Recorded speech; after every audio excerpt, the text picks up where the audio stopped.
Bismillahirrahmanirrahim. Assalamu alaykum, hurmatli televizor ko'ruvchilar. Istiqlol kundalik xabarlarimizni ko'rishinglarni qizg'in qarshi olamiz. Men Abdullah Yalqun. Programmada vatanimiz Sharq Turkiston va dunyoda bo'layotgan kun tartibidagi xabarlarni huzuringizga sunishtirishimiz qaynamsiz diqqatinglar ekranimizda bo'lsin.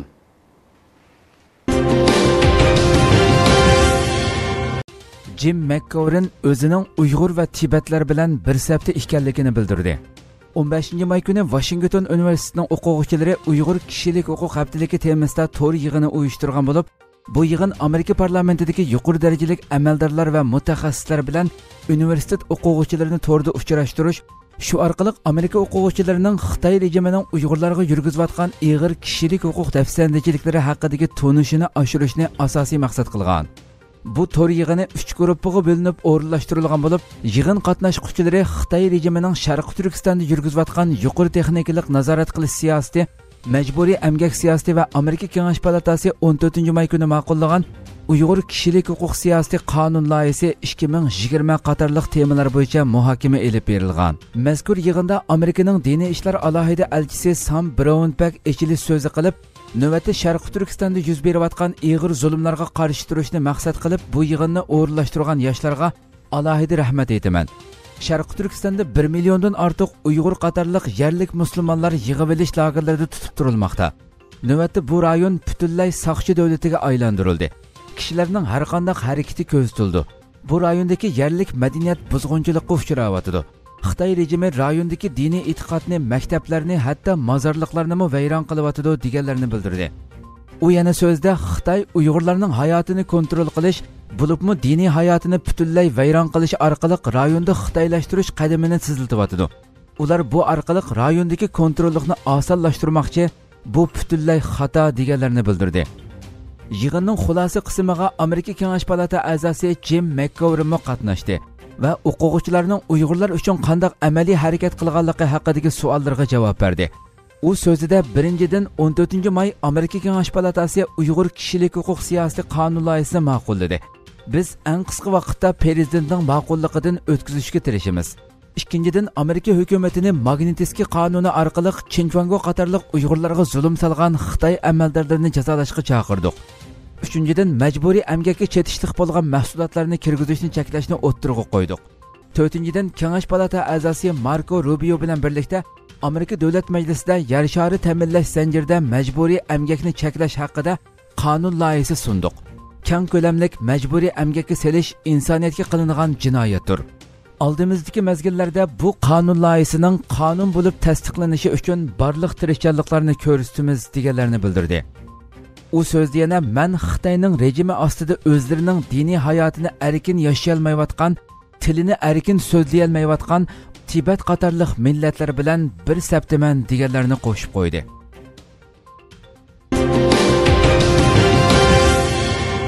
Xitoyning g'arbiy rayonini yangicha echish shuari shubha qo'zg'amoqda. Xitoy doiralari yaqinda yangi davrdagi g'arbiy qismni zo'r ko'lamda echishning yangi vaziyatini shakllantirish to'g'risidagi yetakchi fikr nomli hujjatni besib tarqatdi. Sharq Turkiston vaziyatini yaqindan ko'zatayotgan analizchilar bu haqda fikr bayon qilib, bu hol vatanimizdagi vaziyatning yaqin kelgusida texmo qattiq tadbirlarga makon bo'ladiganligidan oldin bishoratdir deb ko'rsatmoqda. Xinhua agentligining 19 maydagi xabariga qaraganda Xitoy rejimi boshqarishidagi xalq to'ri bu masalani maxsus tunishtirib, har darajalik o'rinlarning foydalanishiga sungan. Buningda oldi bilan ta'kidlangan nuqtalarning biri energiya boyligi jihatdagi ta'minlash qurilmasini mukammallashtirish, qatnash transportni markaz qilgan ul muassasa qurilishini oshirish, davlatning bexatarligi va ijtimoiy muqimlikni qat'iy amaliylashtirish bo'lgan. Shuningdek, g'arbiy rayonni mustahkam kontrol qilish orqali bu joylarning Xitoy davlati uchun bexatarlik qalqini bo'lish rolini texmo yaxshi joriy qildirish alohida ta'kidlangan. Xitoy xabarlari to'rining bildirishicha, Xitoyning zo'r mablag' va kuch sarf qilish badaliga boshlangan bir balvoq bir yo'l qurilishining bundan keyingi taraqqiyoti uchun Sharq Turkistonning g'arb-sharq o'rtasidagi qatnash aloqasini rivojlantiruvchi omil qilish, bu orqali suvsiz port shaharlari qurilishini olg'a surib, Xitoyning g'arb tarafdagi allar bilan bo'lgan iqtisodiy aloqasini kuchaytirishmi buningdagi asosli mazmunlardan ekan. Xitoyning g'arbni zo'r ko'lamda echish qurilishi ayni vaqtda g'arbiy qismlarning taraqqiyotini tiziltish degan nomda boshlangan edi.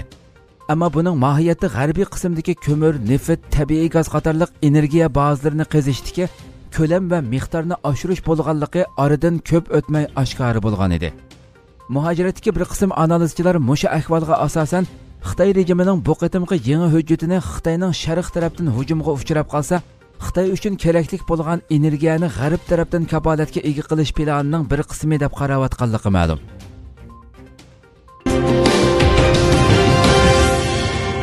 Marco Rubio istixborot komitetining muvaqqat raisligiga ko'rsatildi.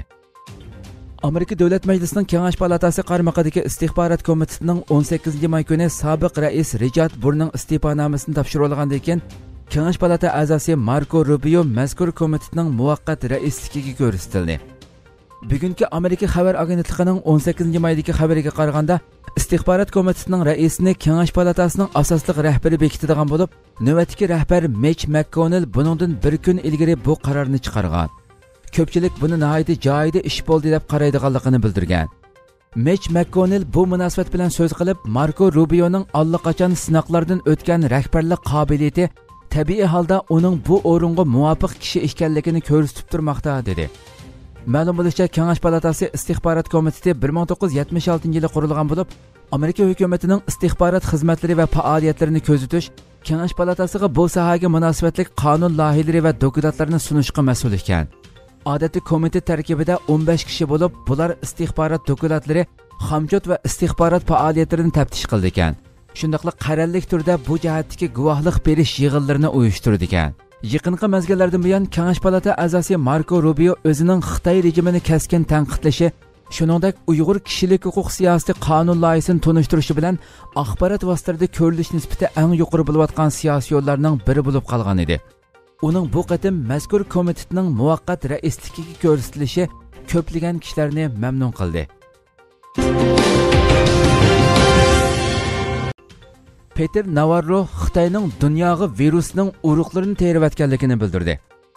Amerika prezidenti Donald Trumpning savdo maslahatchisi Peter Navarro 18-may kuni Xitoydan tarqalgan Xitoy virusi haqida so'z qilib, Xitoy rejimining virusni g'arazli holda boshqa joylarga tarqatganligini aybladi. U ABC xabar agentligining ziyoratini qabul qilganda tunji bemor 2019-yil noyabrda bayqalgan. Ammo Xitoy bu uchurni dunyodan 2 oy yoshirdi. Orqadan minglagan Xitoy sayohatchilarini aeroplan orqali Milan, Nyu-York qatorliq shaharlarga avatib, virusning urug'ini hamma yerga terayotdi dedi. Navbatda Xitoy virusining manbasi jiddiy tekshirilayotgan bo'lib, bu vaqtda texi aniq bir yakun chiqarilmagan edi. Navarro bu vaqtda so'z qilib, bu virusni amaliyotda Xitoydagi vaqtida butunlay kontrol qilishga bo'lganligini, ammo Xitoy rejimining Dunyo sog'liq tashkilotini suiiste'mol qilib, g'arazli holda ijro qilgan xato tadbirlari tufaylidan buning hozir dunyoviy vaboga aylanib ketganligini, shu sababdan buningga butunlay Xitoy rejimining javobgar bo'lishi lozimligini bildirdi. Xitoy rejimi hozirga qadar virusga qarshi turishda dunyoviy birlik sap hosil qilish haqida so'z qilayotgan bo'lsa-mu, izchil turda tashqi dunyoning virus avlishkisi bilan ta'minlash haqidagi talabini rad qilib kelmoqda. Amerika Avstraliya bilan Xitoy orasidagi ziddiyatlar Dunyo sog'liq majlisida yanama o'tkirlashdi. Avstraliya Amerikadan keyin Xitoy virusi yuqumi haqida mustaqil tekshirish elib berishni talab qilgan ikkinchi davlat bo'lib, natijada u oldingi hafta Xitoy rejimining o'ch elish tusini olgan savdo ixtilofiga uchradi. Ya'ni Xitoy Avstraliyadagi 4 chong go'sht mahsulotlari firmasidan go'sht import qilishni to'xtatdi. Xitoy rejimi buningda bir qism sifat o'lchamlarini bahona qilgan bo'lsa-mu, kuzatuvchilar buni Xitoyning Avstraliyadan o'ch elish uchun qilganligini bildirdi. 18-may dushanba kuni bo'lsa, Xitoy Avstraliya mahsulotlarini cheklash tadbirlarini yana bir qadam ilgarilatib, Avstraliyadan import qilinayotgan arpaga chegara beji qo'ydiganligini jakarladi. Ma'lum bo'lishicha, 18-may dushanba kuni yana Dunyo sog'liq tashkilotining yillik qaror chiqarishiga munosabatlik Dunyo sog'liq majlisi chaqirilgan bo'lib, bu yig'inda Avstraliyani xo'shal qiladigan vaziyat shakllangan. U bo'lsa-mu shu kuni 60 dan ortiq Yevropa davlatlari va boshqalar Yevropa ittifoqi tomonidan tuzilgan Xitoy virusi va Dunyo sog'liq tashkilotining virusga qarshi olgan tadbirlari ustida mustaqil tekshirish elib berish haqidagi harakat planini qo'llab ovoz bergan. Buningdan sirt yana bu qaror 50 dan ortiq Afrika davlatining kuchli qo'llashiga erishgan bo'lib, natijada 117 davlat bu harakat planini qo'llagan. 19-may seshanba kuni Avstraliya tashqi ishlar ministri Maurice Payne har qaysi davlatlarning bu harakatini qarshi oldi. Avstraliya savdo ministri Simon Birmingham seshanba kunidagi so'zida Xitoyning tamojna beji qaroridan intayin afsuslanganligini ifoda qilish bilan birga Dünya Səhiyyə Təşkilatının qarar chiqarish organi bo'lgan Dünya Səhiyyə Majlisining qarorini qarshi oldi. Birmingham hukumatimiz dunyodagi har qaysi davlatlarning hamkorligi va qo'llashini qarshi oladi deganlarni bildirdi. CNN televiziyasining xabarida bayon qilinishicha, shu kuni harakat planini qo'llagan 117 davlat ichida hatto Xitoyning do'sti deb bilinadigan Rossiya ham bor ekan. Trump Dünya Səhiyyə Təşkilatı özünü tərtibə selishi kerak dedi. Dünyada Xitoy virus sababidan jindan ayrilganlarning soni 324.900 dan, yuqumlanuvchilar soni taxminan 5 milliondan va salomatligi yaxshilanganlarning soni 1.961 mingdan oshdi. Vabo markaziga aylangan Amerikada Xitoy virus sababidan 93.500 dan ortiq kishi jindan ayrildi. Amerika prezidenti Donald Trump Dünya Səhiyyə Təşkilatıdan qandaq islohotlarning bo'lishini talab qildiganligi haqidagi savolga Dünya Səhiyyə Təşkilatı o'zini tartibga selishi va texmi yaxshi ishlarni qilishi kerak deb javob berdi. Vaboning eng og'ir ta'siriga uchragan Nyu-York shahrida bo'lsa, Xitoy virus sababidan jindan ayrilgan 28 mingdan ortiq kishining ichidagi ko'pincha kishining qora tanliklar va asli Latin Amerikaliklar bo'lganligi oshkorlandi. Brooklynda Xitoy virusiga qarshi turish tadbirlariga bo'ysunmasdan dars o'tishni davomlashtirgan Yahudi maktabi taqaldi.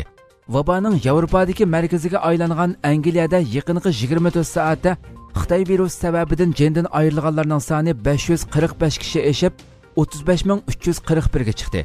Yuqumlanganlar soni bo'lsa 2412 kishi eshib 248818 ga chiqdi. Angliya Səhiyyə ministri Matt Hancock parlamentda bayonot e'lon qilib, Xitoy virus sababidan jindan ayrilganlarning 89%ning 69 yosh va uningdan yuqori kishilar ekanligini bildirdi. Italiyada yaqinqi 24 soatda Xitoy virus sababidan jindan ayrilganlar soni 162 kishi eshib 32169 ga chiqdi. Yuqumlanuvchilar soni bo'lsa 1424 kishi ozib 65129 ga tövalladi.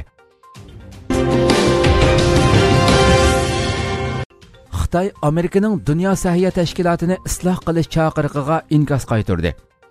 Xitoy Tashqi ishlar ministrligi bayonotchisi Zhao Lijian Beijingda o'tkazgan qarorlik muxbirlarni kutib olish yig'inida Trumpning Dünya Səhiyyə Təşkilatı to'g'risidagi bayonotlari orqali ommani qaymoqtirayotganligini, Xitoyning Wuhan virusi yuqumiga qarshi kurash tirishchanligini qorlayotganligini va Amerikaning yuqumga qarshi kurashdagi ojizligini yoshirmoqchi bo'layotganligini ilgari surdi. Zhao Lijian biz bir qism Amerika siyosiyonlariga boshqalarni ayblashni va mas'uliyatdan qochishni to'xtatishni, shundaqla xalqaro jamiyat bilan bo'lgan hamkorlikni kuchaytirib, yuqumni birlikda yengishni tavsiya qilamiz dedi. Amerika prezidenti Donald Trump tunugun Twitter hisobida Dünya Səhiyyə Təşkilatıning bosh direktori Tedrosga avatgan maktubida Dünya Səhiyyə Təşkilatı uchun olg'a ilgirlashning birdan-bir yo'li Xitoydan mustaqil ekanligini amaliy namoyon qilishdir. Mening hukumatim amdiki vaziyatda siz bilan qandoq islohot elib berish kerakligi to'g'risida ko'rishishni boshladi. Ammo buningga tezdan qadam tashlash kerak. Bekor isrof qiladigan vaqt yo'q. Kelgusi 30 kun ichida Dünya Səhiyyə Təşkilatida nuqtaliq islohot elib berilmagan taqdirda biz sizlarni ta'minlayotgan fondni mangulik to'ng'itadiganligimizni hamda Dünya Səhiyyə Təşkilatiga a'zoligimizni qaytadan ko'zdan kechiradiganligimizni bildirib qo'yish Amerika prezidenti bo'lish sifatim bilan mening majburiyatimdir degan edi.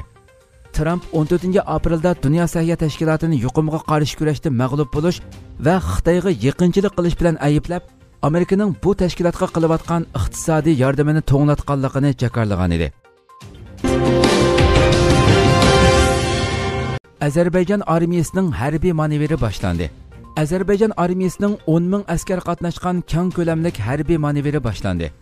Ozarbayjon Davlat Mudofaa ministrligining bildirishicha, prezident Ilhom Aliyev tomonidan ma'qullangan planga asosan Davlat Mudofaa ministri Zakir Hasanovning qo'mondonligida boshlangan harbiy manevrga har qaysi qo'mondonlik shtablariga qarashli otryadlardan tashkil topgan 10 ming askar qatnashgan bo'lib, manevrning nishoni simvol xarakterlik dushman nishonlariga zarb berish harakatlarini elib berish. Bu orqali qismlar aro moslikning qaysi saviyada ekanligini aniqlab chiqish ekan. 22 maygacha kecha kunduz davomlashadigan manevrda taxminan 120 tanka, Beronovik, 200 boshqariladigan bomba va to'p etish sistemasi, 30 aeroplan va tik uchar aeroplan o'rin olmoqda ekan. İbrahim Qalin ishg'ol qilish va qo'shib olish jinoyatdir. Türkiye İsrailiyaning qarorini rad qiladi dedi. Türkiye Cumhuriyeti Cumhur Reislik Mahkemesi bayonotchisi İbrahim Qalin Türkiye'nin İsrailiyaning Iordan daryosining g'arbiy qirg'og'ini qo'shib olish planini rad qilganligini uqtirdi. Bayonotchi İbrahim Qalin Twitter adresi orqali bayonot berib, İsrailiyaning g'arbiy qirg'og'ini qo'shib olish planini rad qilamiz va dunyoni bu haqda pozitsiya bildirishga chaqiramiz. İşgal qilish va qo'shib olish jinoyatdir. Türkiye Palestin zaminlarining ishg'ol qilinishi va qo'shib olinishi siyosatiga qarshi tashlanadigan barliq qadamlarni qo'llamoqda deganlarini qayd qildi. Türkiye'de virus bilan yuqumlanib qazo qilganlar soni 28 ga tushdi. Türkiye'de Xitoy virusiga qarshi kurash tadbirlari doirasida xo'shallanarli natijalarning qo'lga kelishiga ergishib, virus bilan yuqumlanib qazo qilganlarning soni kun sari tuvanlamoqda. Yaqinqi 24 soat ichida Xitoy virusi sababidan qazo qilganlarning soni 28 ga tushdi. Shuning bilan umumiy qazo qilganlarning soni 4199 ga yetdi. Bu jarayonda 25382 kishi tekshirildi. Bulardan 1022 kishida virus payqaldi. Oxirgi 24 soat ichida saqayib doktorxonadan chiqqan 1318 kishini qo'shganda jami saqayganlarning umumiy soni 112895 kishiga yetdi. Amerikada virus sababidan uy makonsiz qilayotganlar soni ko'payib ketdi. Amerika Qo'shma Shtatlarida Xitoy virusining iqtisodiy vayronchiligi sababidan uy makonsiz qilayotganlar sonining 45% dan oshib ketish ehtimolligining borligi bildirildi.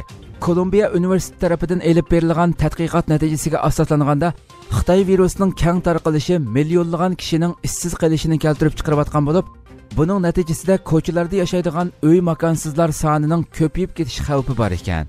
Tadqiqotda 2019 yili yanvar oyiga aloqador rasmiy ma'lumotlarga qaraganda butkul Amerika miqyosida 568 ming kishi uy makonsiz qolgan bo'lib, bu songa Xitoy virus sababidan bu yil yana 250 ming kishining ilova qilinish ehtimolligining yuqori ekanligi to'g'riliq ogohlantirish berildi. Hurmatli televizor ko'ruvchilar, shunday qilib bugungi xabarlarimiz mush yerda oxirlashdi. Atki xabarimizni ko'rishgacha sizlarni Janobiy Alloh topshiramiz. Shunday qilib programma oxirida ekran orqasidagi barliq xizmatdoshlarimga ko'pdan ko'p rahmat aytaman. Assalomu alaykum va rahmatulloh.